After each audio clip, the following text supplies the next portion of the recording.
girlfriend, happy Monday. It's Monday, it's time for some spiritual fitness. You know, every Monday I like to bring some spirituality to you because we can all use more spiritual strength so we can handle the challenges of life with more grace. So today I want to talk about one of the most important states that we need to cultivate in our spiritual practices or at every second of our life, and that's inner peace.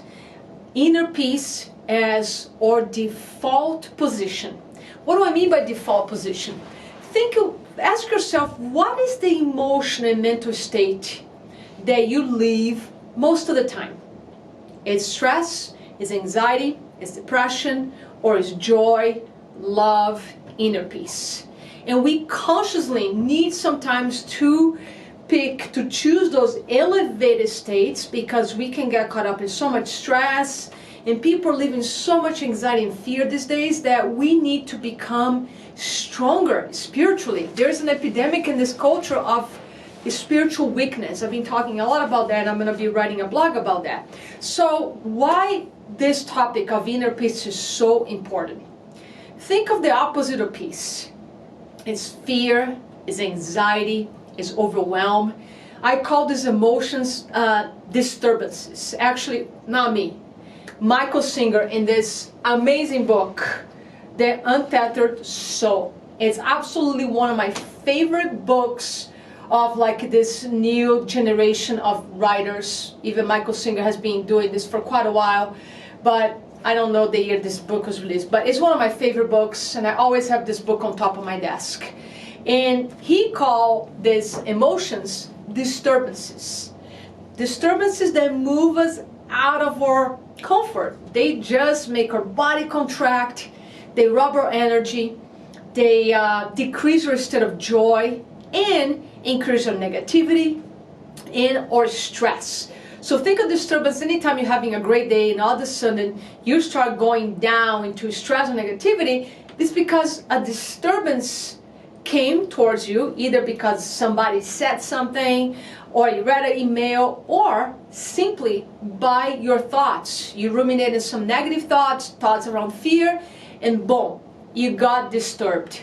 So imagine what it would be like to create inner peace as your default system. So those disturbances, think of disturbances like waves, they come towards you, but they deviate. They can affect you because you create that kind of this protection around you.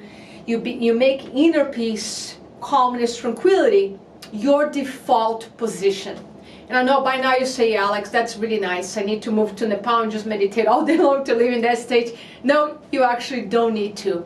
I used to be a very stressed out person, overwhelmed and anxious. I always share with you, I was the anxious person in the closet because I never admitted I had issues with anger or even anxiety until I started doing some deep work.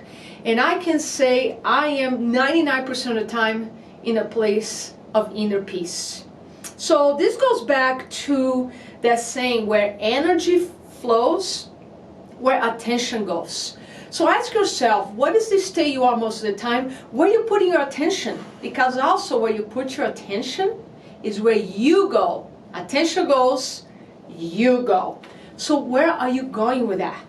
This is so important to cultivate because I have clients that come to me all the time asking, I was in tears, that they don't want to be in that stressed out state anymore. That they know it's not sustainable, it's affecting their body. In that stressed out state is where disharmony, is where disease forms, because the body when stressed cannot heal and repair. There are no resources. So when we cultivate a place, so that's another important thing, when we cultivate a place of inner peace, we're healthier. You're gonna see doctors much less. I haven't seen a doctor for like 5 years with exception of skin check. Haven't been to a doctor. And I don't say this to brag to you. I say this because if it's possible for me, it's possible for you too. So I want to teach you 3 strategies in how to start cultivate more inner peace. Because think like inner peace like a muscle. You gotta train, you gotta work it. You don't become a runner overnight. You need to start running 3-4 times a week and do certain exercise to become a good runner. So I'm going to train you to become a good inner peace person and make that your new default position. So these are the 3 practices I want you to start incorporating in your life. And you don't need to set 15, 20 minutes or anything. Maybe start with 3 minutes a day. But the number one, you need to condition your body and your mind to be in a place of peace. And the best practice for that is meditation. It's sitting in stillness by closing your eyes and simply being with your thoughts. Simply being with your thoughts, and I'm going to quote Michael Singer again. He says, when you sit and you have these thoughts, and these thoughts are coming, rushing through your mind, you simply let those thoughts pass like a breeze. That's how he says, and I always use that too as a metaphor with my clients. Let it pass like a breeze. Don't attach, because it's when we attach to a negative thought, it's when we give meaning to something that is happening, like we give meaning to a disturbance, we start focusing on that disturbance, and we become that disturbance. And like I said, I want you to put this like shield of inner peace around you, that those disturbances, the wave hits and deviates away from you, and it's possible. So meditation, choose a practice. If you need to learn how to meditate, look in your community. I'm sure there are classes, or give me a call and we'll set up a time and I'll teach you how to meditate. You don't need any certificate to go to any fancy class to meditate. You simply close your eyes and you be with yourself. Number 2, choose to let go of the disturbances. Don't get attached to whatever is coming at you. Don't get attached. Don't give any meaning that's going to bring stress to your life. There's reality that happens, yes. Maybe somebody calls you and say that they don't want to work with you anymore. If you in the service business, you have clients or customers, somebody said, I don't want to work with you anymore, or you lose a client. What is the meaning you're attaching to that, and what are you going to choose to focus on? The meaning is, well, when a client doesn't work with me, I say, well, this client's not ready to do this deep work, and this gives room for somebody else who is ready to come. That's the attitude I have. Back in the days, when I had a conversation with a potential client said, sorry, I don't want to do this work either because I'm not ready mentally, or I don't want to spend this money, I used to get upset. I used to take it personally. And I would go in a place of fear and judgment. And now I'm like, that's okay. They're not ready. And that's all right. So I changed the meaning. And I don't let this disturbance affect me anymore. So choose to let go. It's a practice. And number 3, conscious breathing through your day. Every hour, set your phone, set your alarm to go off every hour. And you simply sit and take 3 deep belly breaths. Not shoulder, chest breath. Deep belly breath. That's going to help you to become present with the moment. And being present is another form of cultivating inner peace, because there's no stress in the present moment. As we know, Eckhart Tolle wrote in The Power of Now, if you're always present, connect with yourself, you're always in a state of peace. The only time we're not in peace is when we are either living in our past or we're living in the future. So you want to create a compelling, fun future in the present moment. Be present, so you take the actions that are going to help you to create that future that you want. So to recap, number 1, a practice. Condition your body and mind with a meditation. Number 2, choose to let go what doesn't serve. Choose to let go of the disturbance. Don't attach to it. Take an action if necessary and let it go.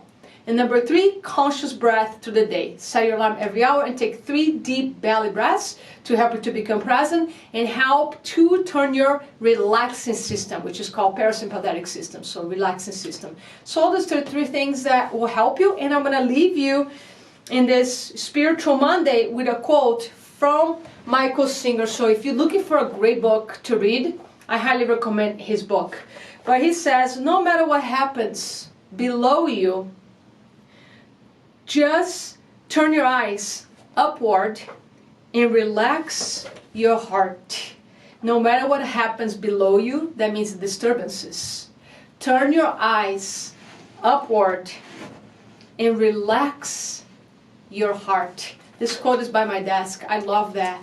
So I hope this was inspiring to you. And if you like this content, please help me to increase my audience. Share this in your social media. Share with friends on your Facebook, on email, anywhere. Maybe a friend, somebody's having a hard day. This could help to bring a little more joy to the day. Thank you so much, and I will see you Wednesday with something new. Ask Coach Alex, and I'll answer your questions. That will be Wednesday. Ask me anything you want, and I will try to address that on a video blog for you on Wednesday. Thank you so much.